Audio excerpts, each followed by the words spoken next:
Hello guys, welcome to our channel 21 corners. हमारा ये channel cover करता है CDS, CAPF, NDA, CHSL, CGL, CPO और भी बहुत सारे एग्ज़ाम्स को। आज मैं आपके सामने लेके आया हूँ एक करंट इशू जो है merger of Dadar and Nagar Haveli and Daman and Diu. तो पार्लियामेंट ने इसे पास कर दिया था दिसंबर में ही और ये इम्प्लीमेंट हो चुका है जनवरी 2020 से। तो चलिए इसके बारे में बात करते हैं, शुरू करते हैं।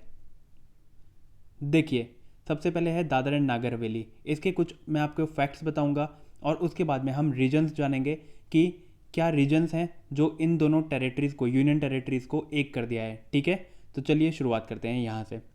देखो, दादर एंड नागर हवेली, इसकी कैपिटल है सिलवासा एंड जुडिशियल कैपिटल है मुंबई। देखो, एक राज्य की, मतलब एक स्टेट की, एक यूनियन टेरिटरी की 3 कैपिटल्स होती हैं। ठीक है, इन 3 कैपिटल्स में पहली होती है एडमिनिस्ट्रेटिव कैपिटल, जो ये है, मतलब कि मेन कैपिटल। सेकंड होती है लेजिस्लेटिव कैपिटल एंड थर्ड होती है जुडिशियल कैपिटल।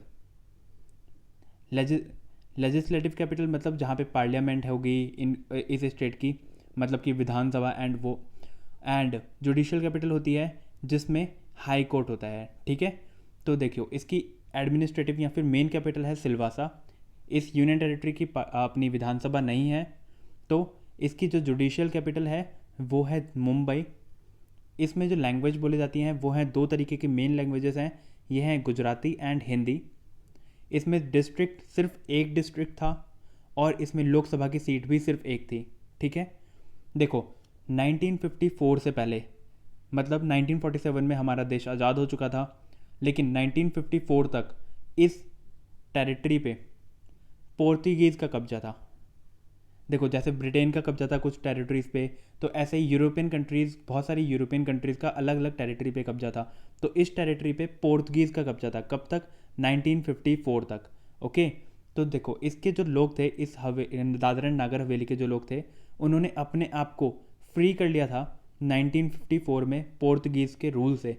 लेकिन ये 11 अगस्त 1961 को इंडियन यूनियन में मर्ज हुआ एज अ यूनियन टेरिटरी। समझ आया?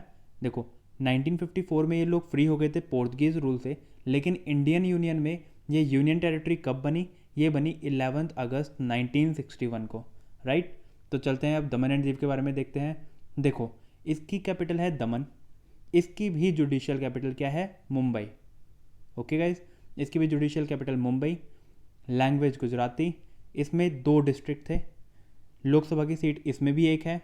और देखो, ये भी सेम टू सेम कॉलोनी थी किसकी? पोर्तुगीज़ की। ठीक है, और देखो, ये जब हमने गोवा को फ्री कराया, ठीक है, 1961 में जब हमने गोवा को फ्री कराया, तभी हमने दमन एंड दीव को भी फ्री कराया। ठीक है, साथ के साथ दमन एंड दीव भी फ्री हुआ। और 1961 से ये Goa and Daman and Diu एक ही पार्ट थे, लेकिन 30 मई 1987 को गोवा को मिला statehood and Daman and Diu को मिला यूनियन टेरिटरी का दर्जा। ठीक है, तो 30 मई 1987 को दमन एंड दीव बना यूनियन टेरिटरी। ओके, अब देखते हैं आगे। देखो, अब मैं मैप में दिखाता हूँ पहले आपको। ये है दीव, ये है दमन एंड ये है दादर एंड नागर हवेली। ठीक है, ये है दादर एंड नागर हवेली। तो देखो, इन तीनों का डिस्टेंस देखो, एकदम पास पास में है और बहुत छोटे हैं, एरिया वाइज भी बहुत छोटे हैं, डिस्ट्रिक्ट भी सिर्फ 1 या 2 ही हैं। तो ये हो गया दमन एंड ये हो गया दादर एंड नागर हवेली। ठीक है, अब देखिए, ये बिल पास हो चुका है लोकसभा और राज्यसभा में विंटर सेशन में। विंटर सेशन मतलब देखो 3 सेशन होते हैं, पहला budget session, second summer session and फिर monsoon session and then winter session. तो बजट सेशन कब हो गया? फरवरी से स्टार्ट हो जाता है। और मानसून सेशन कब? बीच में, साल के बीच में होता है। और विंटर सेशन कब होता है? नवंबर दिसंबर में। तो नवंबर दिसंबर 2019 के नवंबर दिसंबर के विंटर सेशन में लोकसभा एंड राज्यसभा ने ये बिल पास कर दिया है। और ये क्या बोला है कि 26 जनवरी 2020 से ये इफेक्ट में आएगा। ठीक है, बिल पास हो गया दिसंबर में 2019 में, लेकिन बोला गया कि 26 जनवरी 2020 से ये इम्प्लीमेंट होगा। ठीक है, तो अब चलते हैं फैक्ट्स की तरफ। पहले रीजन जानेंगे फिर फैक्ट्स जानेंगे। ठीक है, तो रीजन देखो क्या है रीज़न इसके। पहला फॉर बेटर एडमिनिस्ट्रेशन। देखो जैसे दोनों अलग अलग यूनियन टेरिटरी हैं तो ठीक है, तो दोनों में अलग अलग गवर्नमेंट ऑफिसर्स के भर्ती करनी पड़ती है, मतलब ऑफिसर्स की भर्ती करनी पड़ती है, अलग अलग इन्हें फ़ंड रिलीज़ करना पड़ता है, बहुत सारे गवर्नमेंट ऑफिशियल्स को डिपार्टमेंट में लाया जाता है, ठीक है, अलग अलग बंदों को लाया जाता है डिपार्टमेंट में। तो क्या होता है, ये जब इतनी छोटी स्टेट्स हैं, इतनी छोटी यूनियन टेरिटरीज़ हैं, तो जो काम एक बंदा कर सकता है वही इधर दो बंदों को काम करना पड़ रहा है, राइट। तो इन्होंने क्या करा, बेटर एडमिनिस्ट्रेशन के लिए इसको मर्ज कर दिया। दूसरा देखो इन दोनों का डिस्टेंस इतना कम है, देखो ये सिर्फ 35 किलोमीटर एक दूसरे से अलग हैं, ठीक है, कितना 35 किलोमीटर।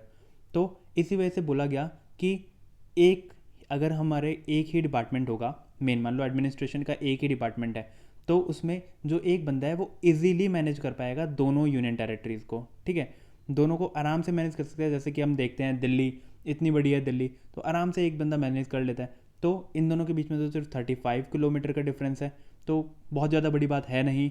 तो आराम से एक ही एडमिनिस्ट्रेशन या एक ही ऑफिशियल द्वारा दोनों काम हो जाएंगे, तो इससे भी बहुत ज़्यादा फ़ायदा होगा, ठीक है।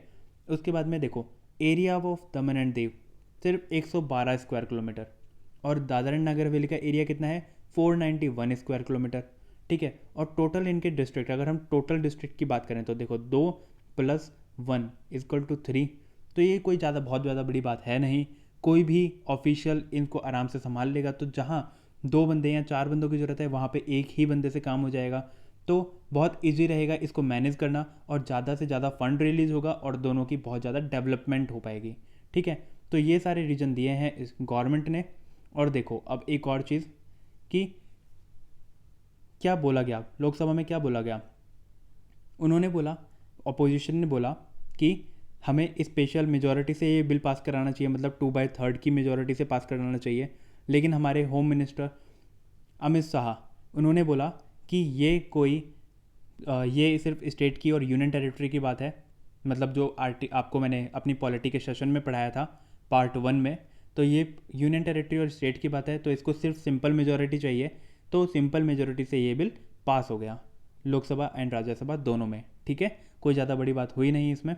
उसके बाद अब देखिए यहाँ पे पहले यूनियन टेरिटरीज कितनी थी, देखो 5 अगस्त से पहले, 6 अगस्त से पहले ये यूनियन टेरिटरी थी, 6 अगस्त से पहले ये यूनियन टेरिटरी थी 7, ठीक है। लेकिन 5 अगस्त को जम्मू एंड कश्मीर का स्टेटहुड छिन गया, मतलब 370 एब्रोगेट हो गया, ख़त्म हो गया। उसके बाद में जम्मू एंड कश्मीर लद्दाख को 2 अलग यूनियन टेरिटरी बना दिया गया, मतलब 2 यूनियन टेरिटरी ऐड हो गई। तो टोटल यूनियन टेरिटरी कितनी हो गई गाइस, ये हो गई 9, ठीक है। लेकिन अब दिसंबर 2019 लोकसभा एंड राज्यसभा ने बिल पास कर दिया, और क्या हुआ, 2 यूनियन टेरिटरी को एक बना दिया, मतलब 2 का मर्जर एक में कर दिया। तो क्या हो गया, 9 - 1 = 8। तो अब अपनी यूनियन टेरिटरीज कितनी है, ये हैं 8 यूनियन टेरिटरीज, ठीक है। और स्टेट्स कितनी हैं, टोटल स्टेट्स हैं 28, राइट। अब देखते हैं आगे, देखो अब इसके फैक्ट्स हैं जो एग्जाम में आपसे सीधा सीधा पूछे जाएंगे अगर पूछे गए तो। देखो सबसे पहला, Dadar and Nagar Haveli and Daman and Diu, सबसे पहले इस यूनियन टेरिटरी का नाम क्या होगा, यही होगा Dadar and Nagar Haveli and Daman and Diu, ताकि किसी की सेंटिमेंट्स हर्ट ना हो, तो दोनों ही नाम रखे गए हैं। कैपिटल इसकी क्या बनाई गई, कैपिटल इसकी दमन को बनाया गया है। जुडिशियल कैपिटल अभी भी मुंबई रहेगी ताकि कोई दिक्कत ना आए। उसके बाद में लैंग्वेज, देखो लैंग्वेज गुजराती दोनों की ही थी, हिंदी एक की थी एंड इंग्लिश और जोड़ दी गई है अब, ठीक है। तो Gujarati, Hindi and English language कर दी गई है। डिस्ट्रिक्ट 3 है, 2 + 1 3। एंड लोकसभा सीट्स कितनी हो गई, लोकसभा सीट्स इसमें दो हो गई, एक दादर एंड नागर हवेली की, एक दमन एंड दीव की। तो कुछ चेंज नहीं हुआ, सिर्फ इन दोनों को मर्ज कर दिया है बेटर एडमिनिस्ट्रेशन के लिए। और यहाँ देखो एडमिनिस्ट्रेटर, जो यूटी का एडमिनिस्ट्रेटर होता है वो कौन होता है गाइस, वो होता है लेफ्टिनेंट गवर्नर। तो इसका एडमिनिस्ट्रेटर अब बनाया गया है प्रफुल्ल खोड़ा पटेल को। ये है बहुत डायरेक्ट फैक्चुअल नॉलेज, तो इसको आप सीधा याद कर लेना, ये सीधा सीधा एग्जाम में पूछी जाएगी अगर पूछी जाएगी तो, ठीक है। तो आज का टॉपिक यहीं समाप्त करते हैं। Thank you guys and do like, share and subscribe. Thank you.